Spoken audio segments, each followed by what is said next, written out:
Plastic కవర్తో beautiful idea చూపిస్తానండి. కవర్ని ఇలా పెట్టి కవర్ని పైకి లాగుతూ పైకి 3 ఇంచులు వచ్చేలాగా పైకి ఇలా పట్టుకొని కట్ చేసుకోవాలండి.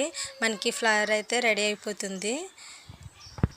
ఇలా ప్లాస్టర్తో కానీ టేప్తో కానీ వేసుకోవచ్చండి. ఎవరైనా చేసుకోవచ్చు. చాలా కవర్స్ ఉంటాయి కదా, ఇలా రీయూజ్ చేసుకుని ఇంటికి డెకరేషన్గా చేసుకోవచ్చు.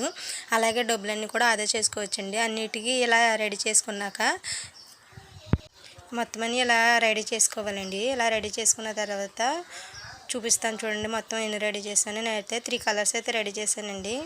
ఇంకా మొత్తం ఇలా రెడీ చేయాలండి.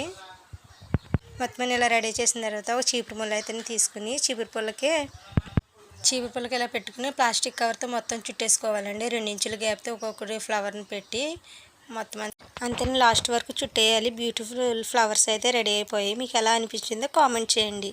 నచ్చితే లైక్ చేయండి.